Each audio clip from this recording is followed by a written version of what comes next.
I couldn't find the answer to what I was looking for. I just decided that it was one of those mysteries of life that you have to learn to live with.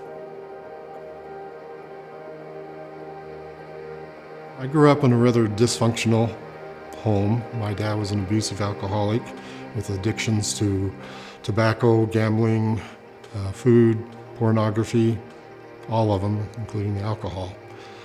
I moved a lot as a kid. Probably the worst thing about my dad was that he didn't believe in God. And even at a young age, I knew there was a God. And I knew that he had a son, our Savior, Jesus Christ. I could feel it in my heart. When I was 28 years old, I had a baby girl. And at 4 months of age, she died of crib death or sudden infant death syndrome. And I was challenged my faith through that. I thought, why would a merciful and benevolent God give me this little baby girl for 4 months and take her away? I asked many different clergymen why, and no one could give me an answer that felt right. When I was in my 40s, I moved to Tucson, Arizona, took over a large company there.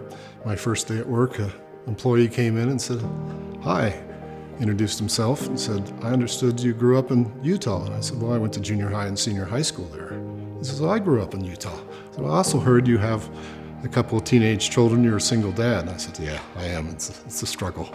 He said, "Why don't you come over to dinner tomorrow night with my family, meet my family, and bring your kids?" Okay. Next afternoon, went over, knocked on the door with my teenage daughter and son. And he opened the door, and there were two guys with white shirts and black badges on, and it was an ambush, but it was a good ambush.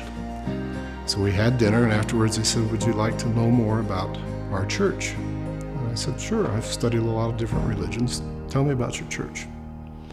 And they started telling me about the plan of salvation, or what I prefer to refer to as the great plan of happiness. For me, it was a great plan of happiness. When they got through teaching the lesson, I said, "This is what I've been looking for over 40 years. All the pieces of the puzzle fit together here. You've given me answers that no one else could give me. You told me where we came from, why we are here on earth, and what our purpose is here, and where we go afterwards. But most importantly, I now know why my daughter chose to have a body and come down here to earth, why she was only here for 4 months, and where she is now, and that best of all, I will be with her for eternity. That gives me hope and joy." So those that have lost loved ones, and who hasn't probably in a family, whether it's a child, a mother, father, grandmother, they have lost somebody and they feel empty. When you feel that emptiness, just look to the plan of happiness and you'll know why and what the outcome will be, and that should give you peace of mind.